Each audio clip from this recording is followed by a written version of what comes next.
परम आराध्यतम श्री श्री गौड़ीय गुरुवर्गेर पाद पद्मेर कृपा भिक्षा करे गौर कथार षष्ठ दिवसे श्रील प्रबोधानंद सरस्वती पादेर विचार श्रवण करे आत्मशोधन करार प्रयास कर।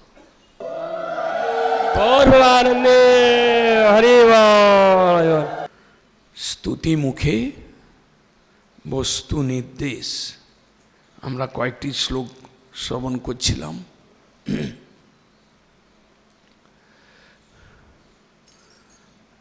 মহাপ্রভু কে ছিলেন, মহাপ্রভু কি দিতে এসেছিলেন, অন্যান্য অবতারের থেকে মহাপ্রভুর দানের তুলনা কোথায়, বৈশিষ্ট্য কোথায়, এ বিষয়ে প্রবোধানন্দ পাদ আরেকটি শ্লোকে বিচার বলছে। রক্ষদ্বৈত কুলং হতং কিয়দিদম যোগাদি বর্তম ক্রিয়া মার্গো বা প্রকটীকৃত কিয়দিদম সৃষ্টাদিকং বা কিয়ৎ মেদিনী উদ্ধরণাদিকম কিয়দিদম প্রেমজ্জলায়া মহাভক্তের বর্তম করিং পরং ভগবত চৈতন্য মূর্তিং স্তুম।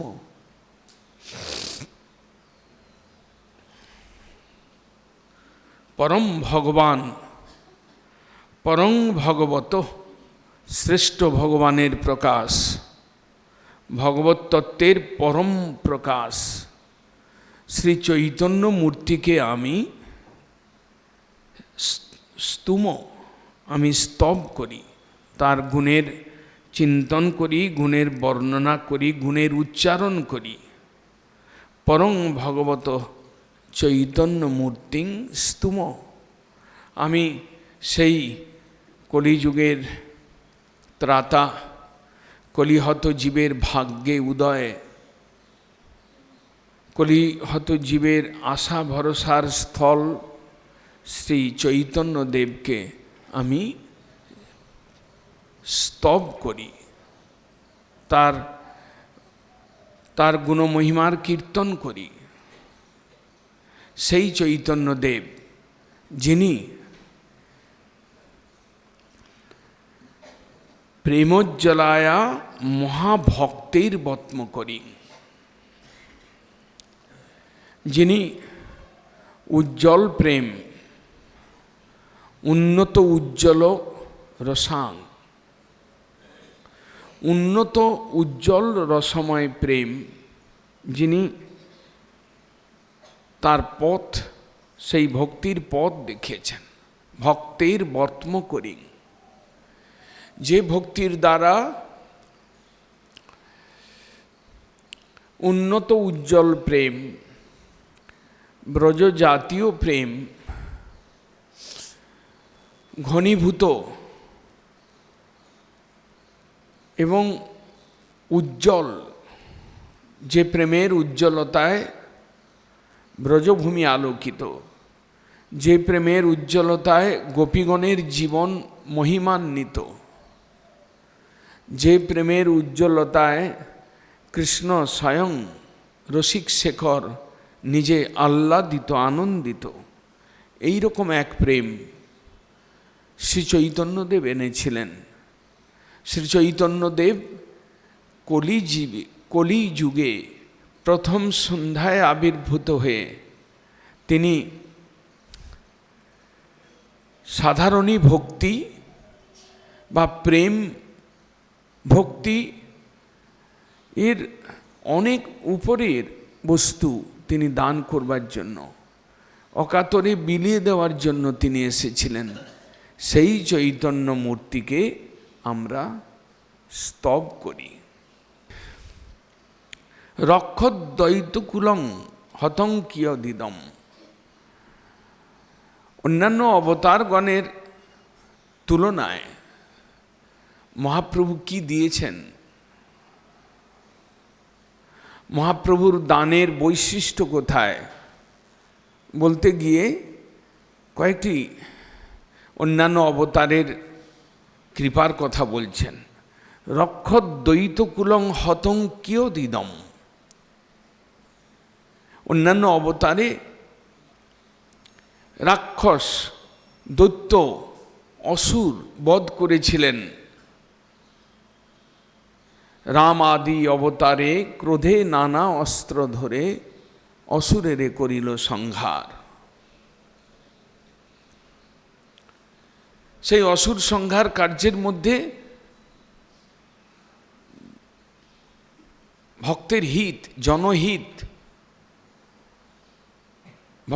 ভক্তের পালন সুবিধা রয়েছে। সাধু প্রকৃতির ব্যক্তিগণকে রক্ষা করবার জন্য, অসুর প্রকৃতির লোকদের অত্যধিক তাদের অত্যাচারকে প্রশমিত করবার জন্য ভগবান ভিন্ন ভিন্ন অবতারে এসে তিনি রাক্ষসকুল, দৈত্যকুলকে বধ করেছেন। রক্ষদ্বৈতকুলং হতং কিয়দিদম। যদি রাম অবতারে তারকা রাক্ষসী থেকে শুরু করে রাবণ পর্যন্ত বধ করেন, যদি কৃষ্ণ অবতারেই অস্ত্র না ধারণ করেও পুতনা থেকে শুরু করে কেশী, বোমাসুর পর্যন্ত অসুরকে বধ করেন, তাহলে সেই রাম এবং কৃষ্ণের অবতারের মহিমা কতটুকু চৈতন্যদেবের কাছে? কিয়দ ইদম, কত কত কতটুকুই বা তার লাভ। প্রবোধানন্দ পাদ বলছেন, এমন কি গুরুতর উপকার, এমন কি গুরুতর লাভ রাম অবতারের ধনুর্ধারী হয়ে লক্ষ্মণকে সঙ্গে নিয়ে বিশ্বামিত্রের যজ্ঞকে রক্ষা করেছেন, রাক্ষসকুলকে বধ করে। বালি বধ করেছেন, রাবণ, কুম্ভকর্ণ আদি কত শত অসুরকে বধ করেছেন। তার মহিমা বা কতটুকুই চৈতন্যদেবের কাছে, চৈতন্যদেবের প্রেম প্রকাশ, প্রেম বিতরণ, এর কাছে সেই অবতারের অবদান, সেই অবতারের অবদান কিছুই নয়। কিয়দিদম, কতটুকুই। অসুর সংহার করা একটা ভগবানের কাজ, কিন্তু সংহার কাজ, প্রেমদান কাজ দাঁড়িপাল্লায় দুদিকে রেখে দেওয়া হোক। একদিকে অসুর সংহার করে মানবকুলকে রক্ষা করা, আরেকদিকে প্রেম দান করা, তফাৎটা বোঝা যায়। মহাপ্রভু যে দান করেছেন, মহাপ্রভু যে বস্তু এনেছেন, মহাপ্রভু যে বস্তুর বিতরণ করেছেন, তার তুলনায় এই সকল দান কিছুই নয়। তাই বলছেন রক্ষদ্বৈতকুলম হতম কিয়দিদম। কৃষ্ণের এক নাম হতারি গতিদায়ক।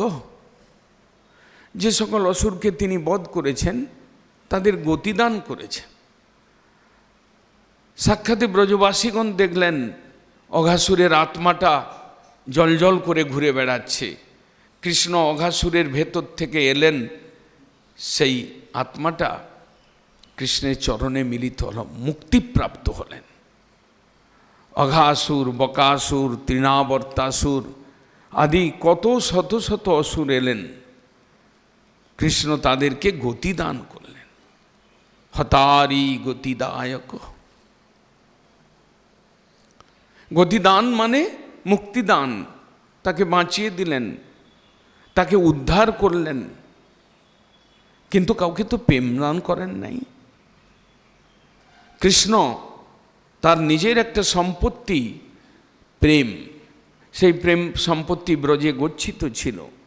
সেই প্রেম সম্পত্তি ব্রজবাসীগণের মধ্যে, ব্রজ বালকগণের মধ্যে, ব্রজের গোপীগণের মধ্যে সেই প্রেম বিচ্ছুরিত ছিল।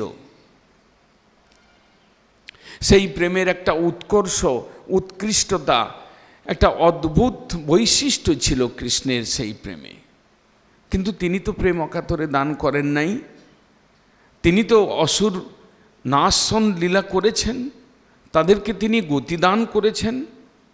নিজ গুপ্তধন, ব্রজের সেই গুপ্তধনকে তিনি দয়া করে এই ভৌম প্রপঞ্চে এনে প্রকাশ করেছেন, দেখিয়েছেন, দেন তো নাই।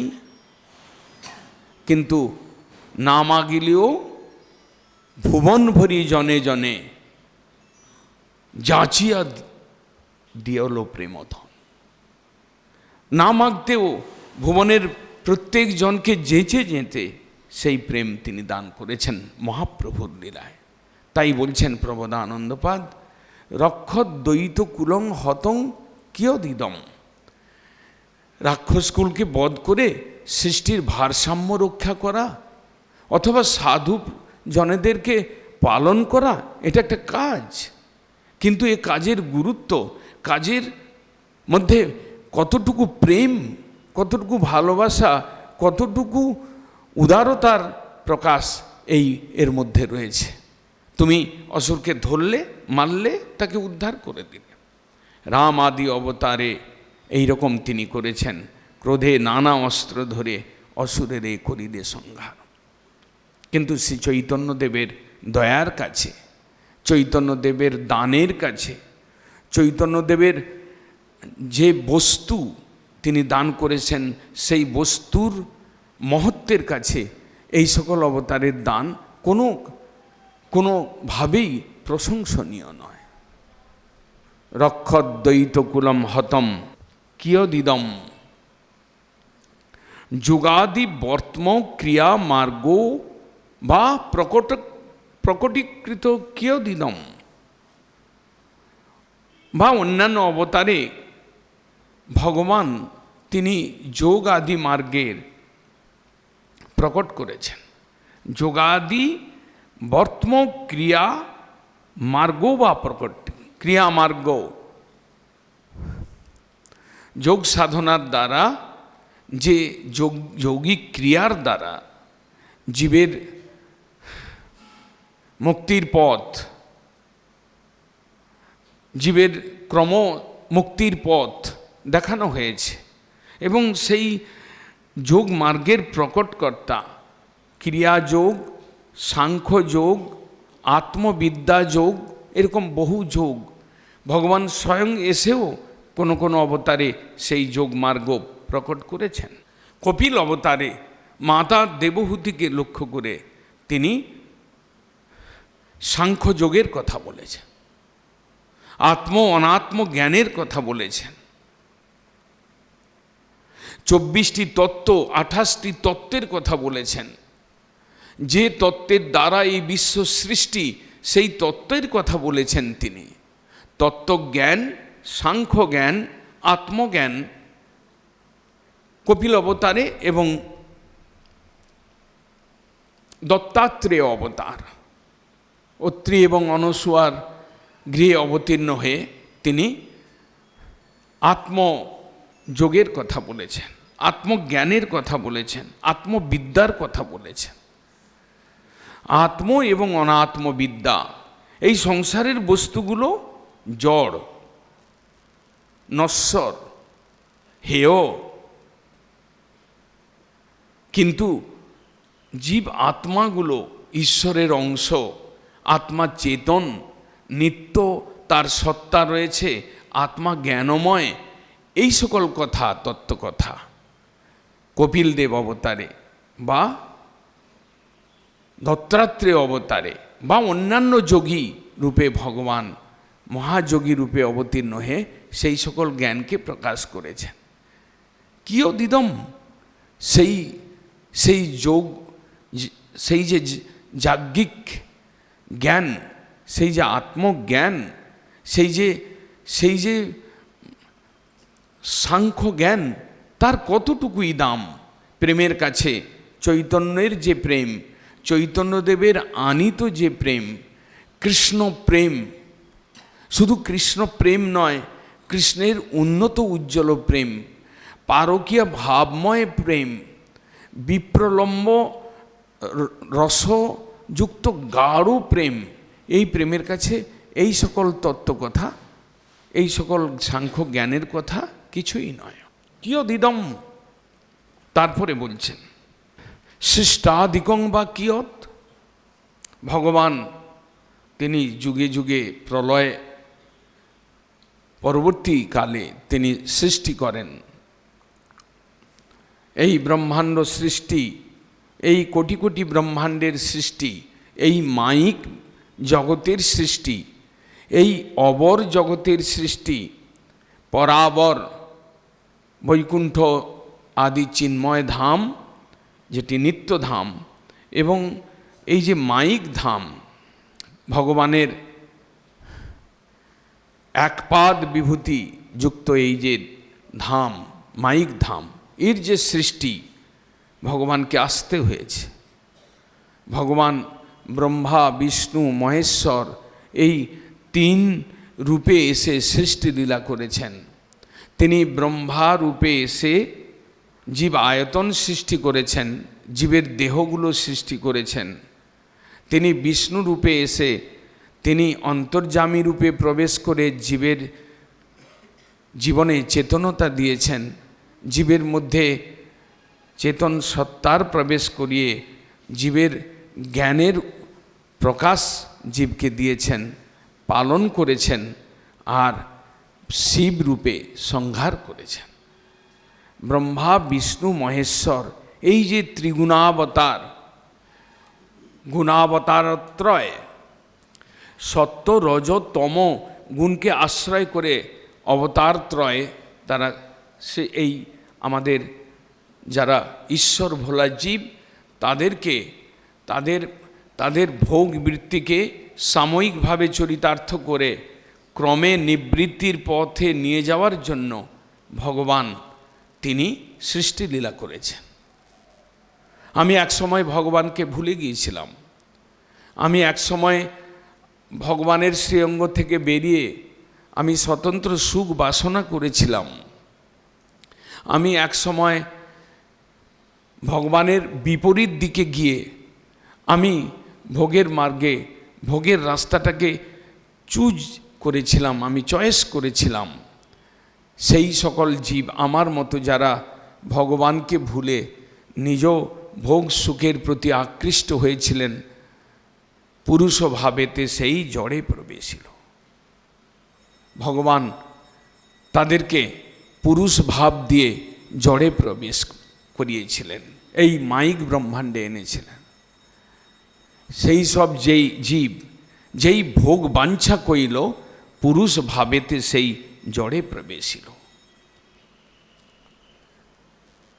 ঈশ্বর ভোলা জীব, বদ্ধ জীব, মায়ার দ্বারা আকৃষ্ট জীব, স্বতন্ত্র সুখ ভোগ করবার অভিলাষী জীবকে তাদেরকে পালন করবার জন্য এই সৃষ্টি লীলা, ব্যতিরেকভাবে তাদেরকে কৃপা করবার জন্য সৃষ্টি লীলা। ভগবান চান নাই যে আমাকে ভুলে কিছু জীব ঘুরে বেড়াক। ভগবানের এতে সুখ নেই যে গোলক বৈকুণ্ঠে আমার সেবা ব্যতীত তারা মায়িক ব্রহ্মাণ্ডে গিয়ে মায়ার কারাগারের মধ্যে কষ্ট পাক, দুঃখ পাক, ত্রিতাপ জ্বালা ভোগ করুক। ভগবান এটা চান নাই। কিন্তু বাধ্য হয়ে সেই সব জীব যারা বাবার সম্পত্তি, বাবার ধন, তাকে রক্ষণাবেক্ষণ করে বাবার কাছে থেকে বাবার সুখ উৎপাদন করা, এটা যে সকল সন্তান চায় নাই, ভগবান তাদেরকে নিয়ে এই জড়ে অর্থাৎ জড় জগতে নিয়ে এলেন, মায়িক ব্রহ্মাণ্ড তৈরি করলেন। মায়িক ব্রহ্মাণ্ড তৈরি করে সেই সকল বিমুখ জীবাত্মাগুলোকে শরীর দিলেন। ব্রহ্মা রূপে তিনি তিনি তিনি কি করলেন? কুমোরের কাজ করলেন। মাটি জল চাকা নিয়ে যেমন একটা হাঁড়ি কলসি তৈরি হয়, ব্রহ্মা তিনি আমাদের ভোগায়তন তৈরি করলেন, শরীরটা দিলেন। কিন্তু সেই শরীরটা চলবে কি করে, নিয়ন্ত্রিত হবে কি করে?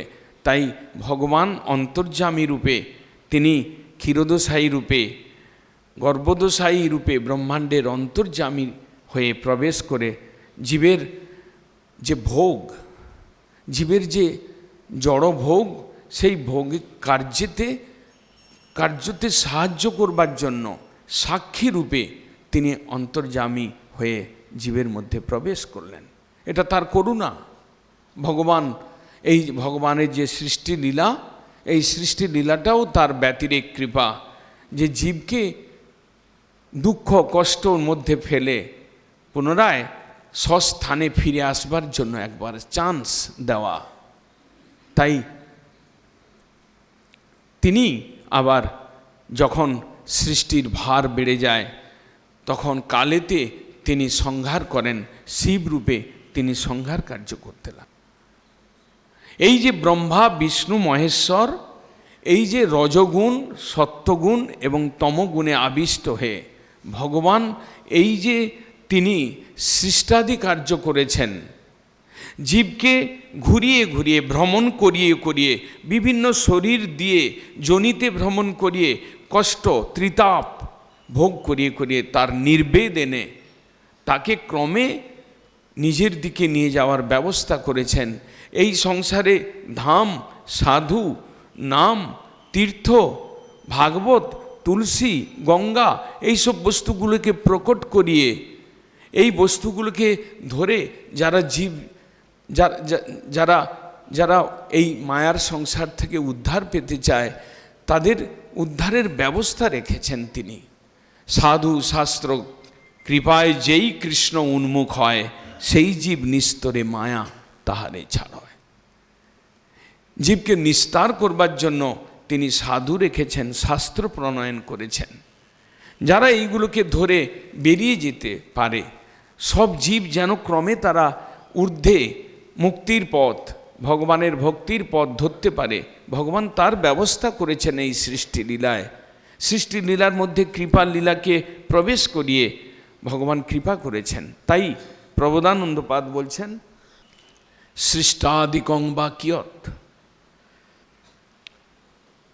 যোগাদি বর্তম ক্রিয়া মার্গো বা প্রকটীকৃত ক্রিয়দ ইয়ং সৃষ্টাদিকং বা কিয়ৎ। এই যে সৃষ্টি লীলা, এই সৃষ্টি লীলায় যে ব্যতিরেকভাবে জীবকে কৃপা করা, মা যেমন শিশুটাকে শাসন করে, শাসনের দ্বারা তাকে সংশোধন করান, যেমন মহামায়া এই কারাগারে আমাদেরকে, তার তৈরি কারাগারে আবদ্ধ রেখে আমাদের দুঃখ কষ্ট দিয়ে আমাদেরকে শান্তির পথে এগিয়ে যাওয়ার জন্য সাহায্য করেন ব্যতিরেক রূপে।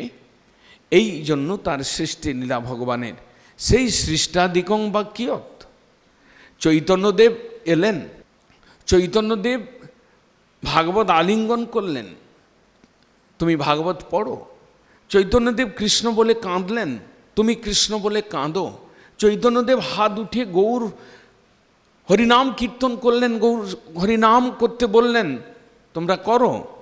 এই যে কতকগুলো পন্থা, হরিনাম জপ করো, হরি সংকীর্তন করো, তুলসী সেবা করো, ভগবানের নৈবেদ্য খাও, এই যে কতকগুলো ছোট ছোট পন্থার দ্বারা তিনি কি আনলেন?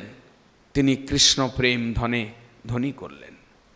এই যে তার অবদান, মহাপ্রভুর অবদান, সেই অবদানের কাছে ব্যতিরেকভাবে জীবকে কৃপা করবার জন্য সৃষ্টি লীলার অবদান কতটুকু? কিয়দিদম সৃষ্টাদিকং বা কিয়ৎ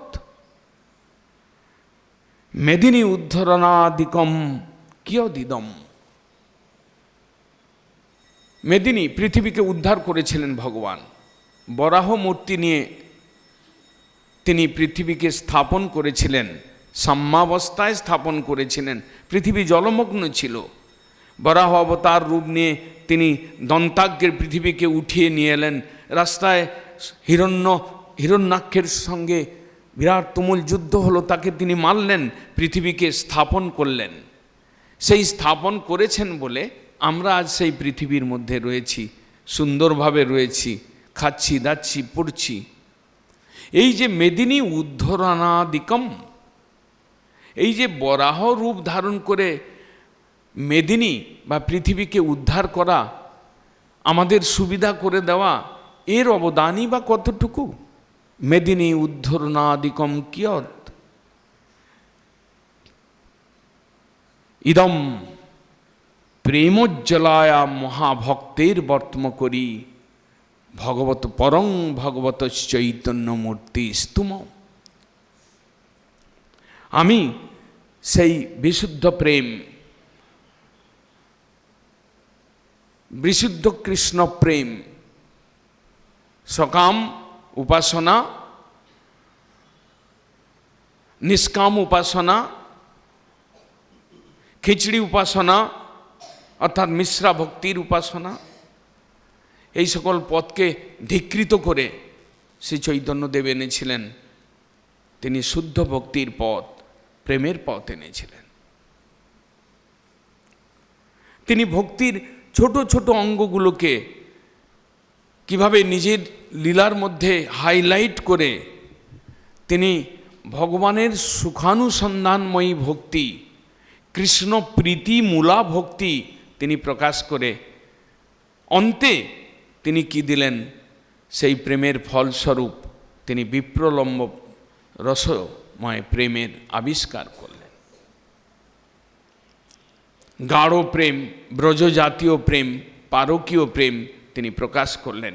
এই প্রেমের প্রকাশ, এই প্রেমের বিতরণ, এই কার্যের সঙ্গে অন্যান্য অবতারের কোনোভাবেই তুলনা হয় না, সেইটি বলছেন প্রবোধানন্দপাদ।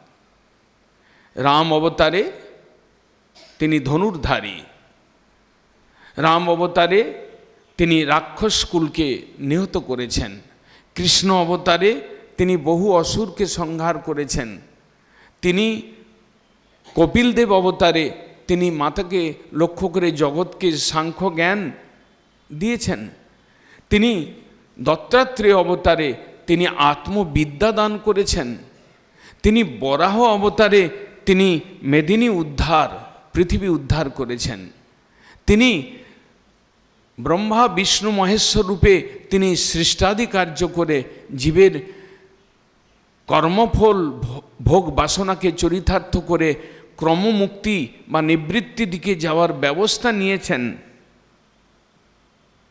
কিন্তু মহাপ্রভুর এই অবতারের সঙ্গে, মহাপ্রভুর দানের সঙ্গে, মহাপ্রভুর আনিত যে কৃষ্ণ প্রেমের প্রকাশ, এর সঙ্গে কোনো তুলনা হয় না। এই প্রসঙ্গে বলছেন, ভগবান রামচন্দ্র গুহক চণ্ডালকে উদ্ধার করেছেন, রামচন্দ্র অহল্যা মোচন পাষাণ উদ্ধার করেছেন, রামচন্দ্র শবরীকে উদ্ধার করেছেন, ভগবান নৃসিংহদেব তিনি প্রহ্লাদ মহারাজকে কৃতার্থ করেছেন। এই কৃতার্থ করার বিষয়ে এর ডেপথ কোথায়? শবরী বহুদিন অপেক্ষারত গুরুবাক্যকে দৃঢ় বিশ্বাস করে তিনি রামচন্দ্রের দর্শন পেলেন। প্রহ্লাদ মহারাজ তিনি নৃসিংহদেবের দর্শন পেয়ে নিজের কথা ভগবান যে রাখলেন, স্তম্ভের মধ্যেও ভগবান রয়েছে, নিজের কথার সত্যতা করলেন ভগবান, প্রহ্লাদ মহারাজের বাক্যকে সত্য করলেন। প্রহ্লাদ মহারাজকে কি দিলেন? প্রহ্লাদ মহারাজকে বর দিতে চাইলেন, বললেন তুমি বর মেগে নাও, আমি তো তোমার জন্য এসেছি। প্রহ্লাদ মহারাজ কি বর মাগলেন? শরণাগতির বলে তিনি নিজে রক্ষিত হয়েছেন। কি বর চাইবেন? বললেন যে কামানাম হৃদিম অসম্ভ্রম। প্রহ্লাদ মহারাজের ভক্তিতে এইটুকুই যে আমার হৃদয়ে কাম এটা চলে যাক, এটা যেন উদ্ভব না হয়। এখানে কোনো প্রেমের কথা নেই। সেই রকমই যে বরাহদেবের লীলায় বা মৎস্য কুর্ম আদি অবতারের কথায়, মৎস্য অবতারে তিনি সত্যব্রত রাজাকে কৃপা করলেন। একজনকে কৃপা করবার জন্য, বেদ শাস্ত্রকে উদ্ধার করবার জন্য তাকে আসতে হলো মৎস্যরূপে। সমুদ্র মন্থন করবার জন্য তিনি কুর্মরূপে এলেন, যাতে অমৃততে বন্টন হয়, রাক্ষসরা না পায়, দেবতারা পায়। এই কাজের জন্য তিনি এসেছেন। শূকর অবতারে তিনি পৃথিবী থেকে স্থাপন করবার জন্য এসেছেন। এই সকল অংশ অবতার, কলা আদি যে অবতার, তাদের নির্দিষ্ট একটা অবদান ছিল, কিন্তু সেই অবদানের সঙ্গে চৈতন্যদেবের অবদান যদি তুলনা করা যায়, তাহলে বলছেন যে ওদের এই অবতার, মৎস্য কুর্ম বরাহ আদি অবতারের অকিঞ্চিতকরতা বা তাদের অবদান অতি ক্ষুদ্র অবদান মহাপ্রভু যে দিয়েছেন, তাই মহাপ্রভু কৃষ্ণ প্রেম দিয়ে তিনি মহাবদান্য হয়েছেন। মহাপ্রভু কি করলেন? মহাপ্রভু করেছেন জগাই মাধাইকে উদ্ধার করেছেন। জগাই মাধাই বড় পাপী ছিল, দুরাচারী ছিল, অন্যের সন্ত্রাসের কারণ ছিল। রাক্ষস বা অসুরের থেকে তারা দুজন কেউ কম ছিল না, কিন্তু মহাপ্রভু তাদেরকে উদ্ধার করলেন। কিভাবে উদ্ধার করলেন? এবে অস্ত্র না ধরিল, প্রাণে কারে না মারিল, চিত্ত শুদ্ধি করিল সবার। জগাই মাধাইয়ের মতো বিরাট তারা অসুর প্রবৃত্তি সম্পন্ন ব্যক্তি, তাদেরকে কোনো অস্ত্রের দরকার পড়ল না। তিনি কৃপায় তাদেরকে নিয়ে কৃষ্ণ নাম করিয়ে, নাচিয়ে, গাইয়ে, তাদেরকে নম্রতা শিখিয়ে তাদের হৃদয়কে সংশোধন করেছিলেন। রাম আদি অবতারে ক্রোধে নানে অস্ত্র ধরে অসুরেরে করিল সংহার। এবে অস্ত্র না ধরিল, প্রাণে কারে না মালিল। মারণ লীলা, সংহার লীলা। সংহার লীলার মধ্যে একটা ভয়, সন্ত্রাস সংহার লীলার মধ্যে কার্য করে। সে কৃষ্ণ তিনি হাত দিয়ে ধেনুকাসুরকে পাক দিন বা কেশি দত্তকে পাক দিন। হয়তো তার হাতে তীরধনুক ছিল না, হয়তো বা ধারালো অস্ত্র ছিল না, কিন্তু মারণ লীলা ভয়যুক্ত লীলা, সন্ত্রাসময় লীলা। মহাপ্রভু এই লীলা করেন নাই। তিনি বরং এমন কাজ করেছেন, কৃষ্ণ অবতারে প্রেম দিয়েছেন, লতা গুল্মকেও প্রেম দিয়েছেন শোনা যায়। বৃন্দাবনের বৃক্ষলতা, গুল্ম, পশু পক্ষী, হরিণ তাদেরকে প্রেম দিয়েছেন। মহাপ্রভু কি কম করেছেন? মহাপ্রভু কুকুরকে, শিবানন্দ সেনের কুকুর, ঝাড়খণ্ডের ব্যাঘ্র, মহাপ্রভু এদেরকে প্রেম দিয়েছেন। কিভাবে দিয়েছেন? শিবানন্দ সেনের কুকুর, কুকুর একটা প্রেম পাওয়ার যোগ্য। শিবানন্দ সেনের কুকুর তার ভক্তের কুকুর। শিবানন্দ সেন যখন যাচ্ছিলেন পুরীর দিকে, কুকুরকে সঙ্গে নিয়ে যেতেন। নিয়ে যাচ্ছেন, যখন উড়িষ্যার বর্ডার এলো, তখন উড়িয়ার নাবিক বলছে আমি কুকুরকে নেব না, মানুষকে নিতে পারি, আমি কুকুরকে নিতে পারবো না। এখন তো কুকুর মার্সিডিজ গাড়িতে চড়ে ঘুমাতে ঘুমাতে যায় কলিযুগে, কিন্তু শিবানন্দ সেনের কুকুরটাকে উড়িয়ার নাবিক বলল আমি একে নিতে পারবো না। শিবানন্দ বিপদে পড়লেন। এদিকে অন্য কোনো ভৃত্য যে কুকুরটাকে খাবার দিত, সেও কোনো কারণবশত খাবার দিতে ভুলে গেছে। কুকুরটার অভিমান হয়েছে, পালিয়ে গেছে, কাউকে না বলে পালিয়ে গেছে। শিবানন্দ দুঃখী হলেন, না খেয়ে থাকলেন, নদী পার হয়ে ধীরে ধীরে পুরীর পথে গেলেন। এদিকে কুকুর তার পূর্বেই মহাপ্রভুর কাছে পৌঁছে গেছে। শিবানন্দ সেন দেখছেন কুকুরটা বসে আছে, আমার কুকুরটা। কি সান্ত্বনা মনের মধ্যে, আরে যাক। মহাপ্রভু তাকে দিচ্ছেন খাদ্য আর বলছেন শুধু কৃষ্ণ বলো, কৃষ্ণ বলো। কুকুরটা কৃষ্ণ কৃষ্ণ বলছে। সেই কয়েকদিন পরেই সেই কুকুরকে মহাপ্রভু তাকে বৈকুণ্ঠে পাঠিয়ে দিলেন, যাও এখানে তোমার লীলা। শ্রীদাম কৃষ্ণের ভক্ত, সুদামা বিপ্র যাকে বলি, মানে দরিদ্রের চরম সীমা প্রাপ্ত, তাকে কৃষ্ণ কি দিলেন? গেলেন, অনেক সেবা শুশ্রূষা করলেন, ভালো চালের অন্ন করে খাওয়ালেন মনীষীদেরকে দিয়ে, পদসেবাও করলেন।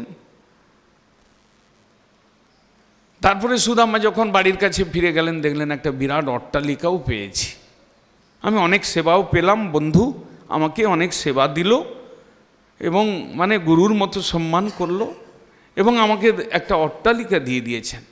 সে অট্টালিকার মধ্যে হাতির দাঁত দিয়ে খচিত সিংহাসন, পালঙ্ক তৈরি করে দিয়েছেন, তার স্ত্রীকে নিয়ে সেখানে বিশ্রাম করবেন, এমন সব করে দিয়েছেন। সেই সুদামা যখন মহাপ্রভুর অবতারে এলেন শুক্লাম্বর ব্রহ্মচারী রূপে, শুক্লাম্বর ব্রহ্মচারীকে কি দিলেন? ঠিক ওই রকম করে যেমন সেই চিপিটক কাড়িয়ে খেয়েছিলেন সুদামার বগল দাবার থেকে, তেমনি শুক্লাম্বর ব্রহ্মচারী ঝোলা থেকে নিয়ে চালের মুষ্টি খেয়েছিলেন। সেম খাওয়ার ব্যাপারটা, নেওয়ার ব্যাপারটা ঠিক। দিলেন কি? অট্টালিকা তৈরি করে দেন নাই। শ্রীধরকে, শুক্লাম্বর ব্রহ্মচারীকে যখন সাত প্রহরিয়া ভাবে বর দিচ্ছেন, তখন বললেন যে তোমায় দিলাম আমি প্রেম ভক্তি দান। প্রেম ভক্তি দান করে দিলেন। যে ব্রহ্মাদির দুর্লভ প্রেম, সেটা পেল শুক্লাম্বর ব্রহ্মচারী শ্রীধর, খোলা বেচা মুনসা, চৈতন্য ভাগবতের ভাষা। আর বললেন কমলানাথের ভৃত্য দ্বারে দ্বারে মাগে। কমলানাথ কৃষ্ণ মহাপ্রভু, তার ভৃত্য দ্বারে দ্বারে ভিক্ষা করছে, ভিখারি। এইভাবে তাদেরকে কৃপা করলেন মহাপ্রভু।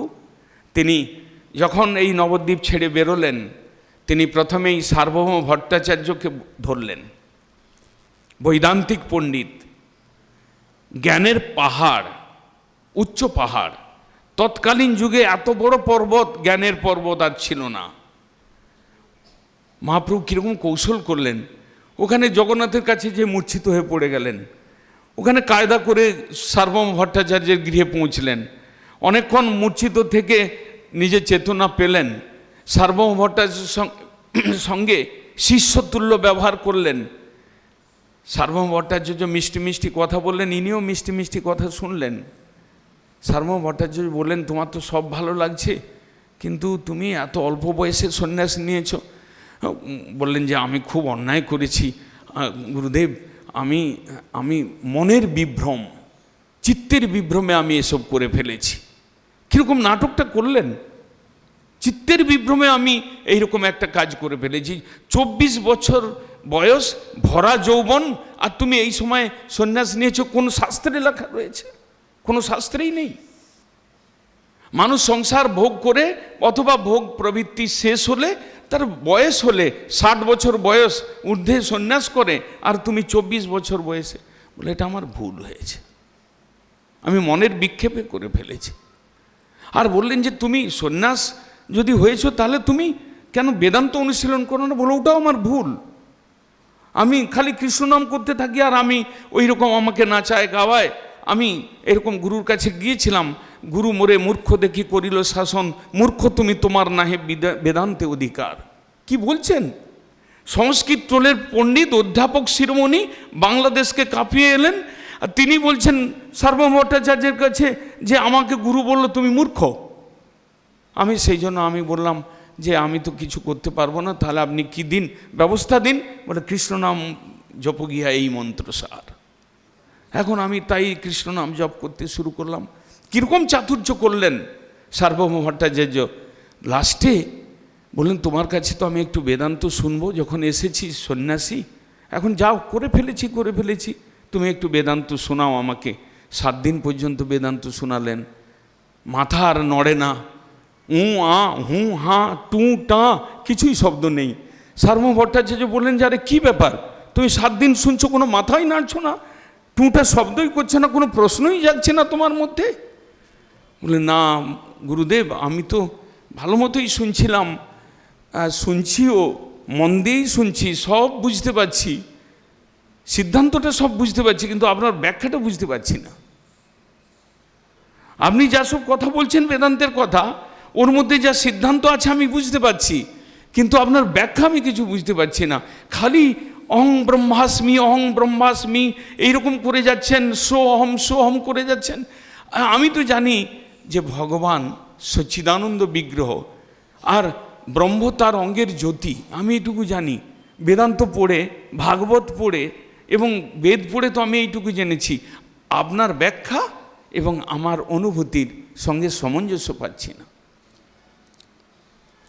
যখন এই কথা বললেন তখন সার্বভৌম মাথায় একটু খটকা লেগেছে, তাহলে 24 বছরের বালকও নয় আর কোনো বাংলার কোনো ভাবুক সন্ন্যাসীও নয়, এর ভেতরে কিছু আছে। যখন বললেন সূত্রের অর্থ আমি নির্মল ভালো বুঝতে পারছি, কিন্তু আপনার ব্যাখ্যা আমি বুঝতে পারছি না, তখন সার্বভৌমের মাথা ঘুরে গেছে। এ কি বলে? বেদান্তের পাহাড়, বেদান্ত জ্ঞানের পাহাড়। পরে সার্বভৌম ভট্টাচার্য বুঝতে পারলেন এর মধ্যে কিছু রয়েছে। মহাপ্রভু বললেন যে আপনি আমার কাছ থেকে আমার বিচারটা শুনুন। শোনালেন। ওনার বিচারের একটাকে স্পর্শ না করে উনি এমনভাবে সুন্দর ব্যাখ্যা করলেন বেদান্তের কথা, উপনিষদের কথা, বেদের কথা, তাতে সার্বভৌম ভট্টাচার্য বিগলিত হলেন। তর্কশাস্ত্রে পণ্ডিত আমি, জইছে লৌহ পিণ্ড, তারে দ্রবাইলে তুমি পরম প্রচণ্ড। আমি তর্কশাস্ত্রে পণ্ডিত, লোহার টুকরা এত কঠিন, তুমি আমাকে দ্রবিয়ে দিলে। যখন ষড়ভুজ মূর্তি দেখালেন সার্বভৌমকে এবং তাকে কৃপা করলেন, যখন তার হৃদয়ের মধ্যে ভক্তির রস সঞ্চার করলেন, মহাপ্রভুর অবদান। শুষ্ক পাষাণ হৃদয়ে প্রেমাঙ্কুরের সঞ্চার। সার্বভৌম ভট্টাচার্যকে দিলেন উল্টে। তিনি চরণে পড়ে গেলেন। গুরু জ্ঞান দিচ্ছিলেন মহাপ্রভুকে, এখন দেখলেন যে না, ইনিই তো আমার গুরু বলে চরণে পড়ে গেলেন। প্রতাপরুদ্ধ রাজা, তিনি তো রাজা, রাজ অভিমানী, তিনি তো উচ্চ পদস্থ, কিন্তু তাকে কৃপা করলেন। কিভাবে কৃপা করলেন? একদিন মহাপ্রভু দূর থেকে দেখছেন রথযাত্রাকালে প্রতাপরুদ্ধ রাজা জগন্নাথের সম্মুখে ঝাড়ু দিচ্ছেন। ওই একটা সেবা, ভগবানের মন্দির ঝাড়ু দিচ্ছেন, এত নিম্ন সেবা, ম্যাথরের সেবা, ঝাড়ুদারের সেবা। এই রাজা নিশ্চয়ই ইনি কৃপার যোগ্য, কৃপার পাত্র। তাই কত রকম ছলনা করে রাজ দর্শন করতে পারবো না, রাজার ছেলেকে দর্শন করতে পারবো, এটা দিতে পারবো না, কৌপিনটা দিতে পারবো, বস্ত্র টুকরো দিতে পারবো, এই নানা রকম অভিনয় করে শেষ পর্যন্ত তব কথামৃতম শ্লোক প্রতাপরুদ্ধের মুখে শুনলেন আর তাকে আলিঙ্গন করে বললেন, কে আমার বন্ধু তুমি, আমার কর্ণে এরকম অমৃত দিয়ে আমাকে তুমি রক্ষা করলে, আমার জীবন দান করলে। প্রতাপরুদ্ধ রাজাকে আলিঙ্গন করে প্রেমে সিঞ্চিত করে দিলেন। এই রকম যিনি দিয়েছেন। রাম অবতারে শূর্পণখা এসেছিলেন রামচন্দ্রের সঙ্গে বিবাহ করতে চান। যখন 14 বছর বনবাস, যখন রামচন্দ্র তিনি গেছেন সেই নাসিক তীর্থ, মহারাষ্ট্রের নাসিক তীর্থেতে গেছেন, তখন সেই শূর্পণখা রাবণের ভগিনী, তিনি এসেছেন। রামের অদ্ভুত রূপে আকৃষ্ট হয়ে তিনি রামকে পতিরূপে প্রার্থনা করলেন। তখন রামচন্দ্র বললেন, আমি তো বিবাহিত, আমি তো এক পত্নীধর, আমি তো মর্যাদা পুরুষোত্তম, আমি দ্বিতীয় বিবাহ করব না। তুমি, আমার ভাই এখনো বিবাহ করে নাই। সরলভাবে শূর্পণখা গেলেন যে তাহলে এটা তো হবে না, যখন দেখি ওটা। তো লক্ষ্মণের কাছে গেলেন, বলে আমি তোমাকে বিবাহ করতে চাই। সে তো মুখটুক খেঁচিয়ে একদম মানে, তাও ভাগ্য ভালো যে রামচন্দ্রের কাছে গিয়েছিলেন, একটু মিষ্টি করে কথা বলেছেন। এ তো মিষ্টি করে কথাই বলে না, দাঁত খিঁচিয়ে বলছে, তুমি আমাকে বিয়ে করবে, তুমি দাসী হতে চাও? আমাকে যে বিয়ে করবে, আমি হচ্ছে রামচন্দ্রের দাস, তুমি যদি আমার স্ত্রী হও তাহলে তুমি রামচন্দ্রের দাসী হতে হবে তোমাকে। দাঁত খিঁচিয়ে এমন তাকে সরিয়ে দিলেন। দেখলেন যে তো সহজ উপায় কিছুই হবে না। আবার রামচন্দ্রের কাছে ফিরে গেলেন, যে তো তোমার ভাই তো এই বলছে, আর তাকে পছন্দও নয়, যেভাবে দাঁত কামড়াচ্ছে রামচন্দ্র কিছু এমন ভাব দেখালেন এমন হওয়ার সম্ভাবনা নেই, তখন রাক্ষসী তার দৈবী মায়া প্রকট করলেন। এবার তিনি সীতাকে গিলে খাবেন। সীতাকে গিলে খেলেই পত্নীর পদ খালি, তখন উনি পত্নীর পদ পেয়ে যাবেন। সঙ্গে সঙ্গে রামচন্দ্র লক্ষ্মণকে ইশারা করলেন। ইশারা মানে কীরকম ইশারা?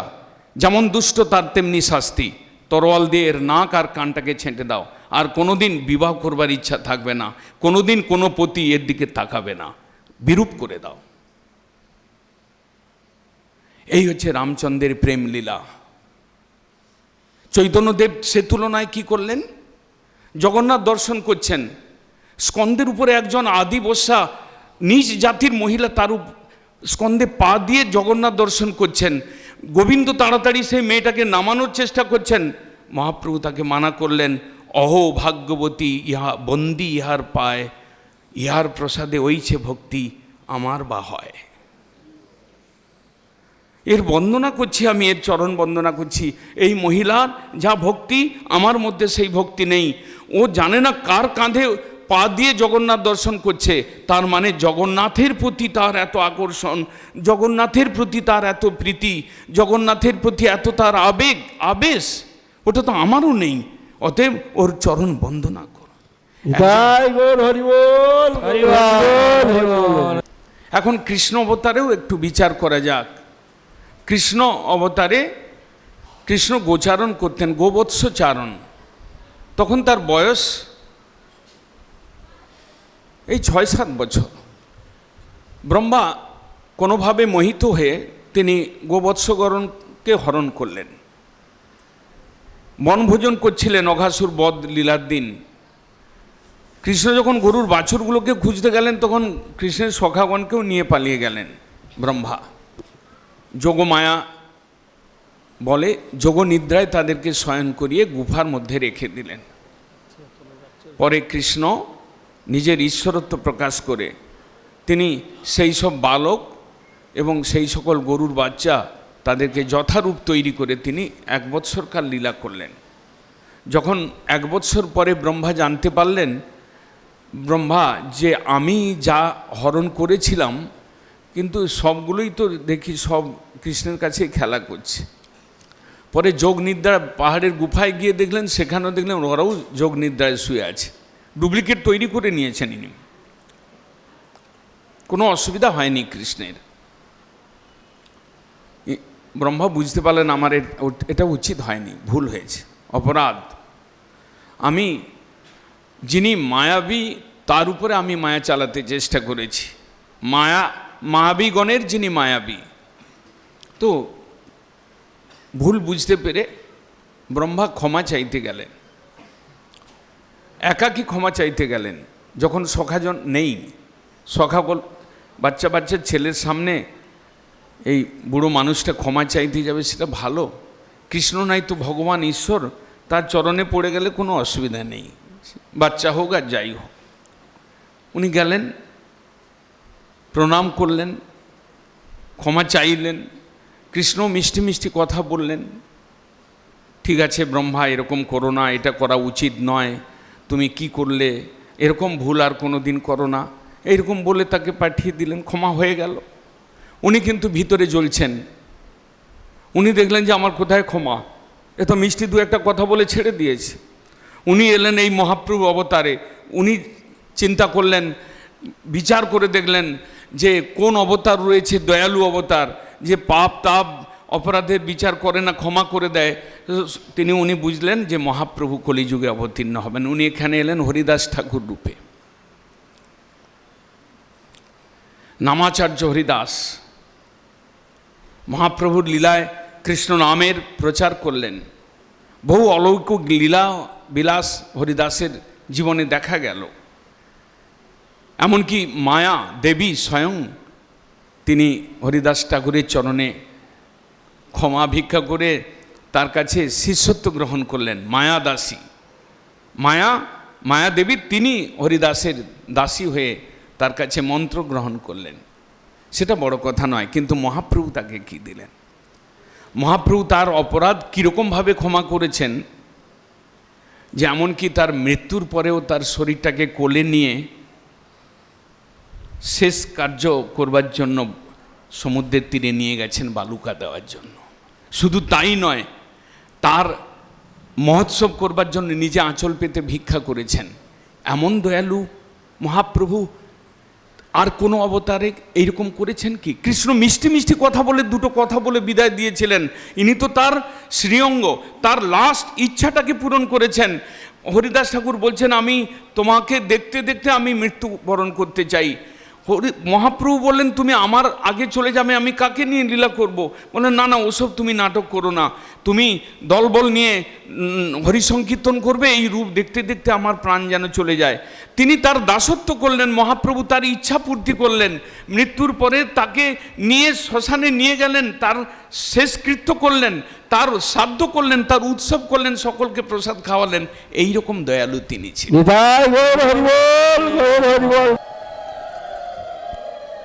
কৃষ্ণ তখন বাচ্চা, হয়তো জ্ঞান হয় নাই, দাদু তুল্য লোক, ব্রহ্মাকে ক্ষমা করে দেওয়া উচিত ছিল, একদম ক্ষমার বীজ, অপরাধের বীজটাও শেষ করে দেওয়া উচিত ছিল, কিন্তু করেন নাই।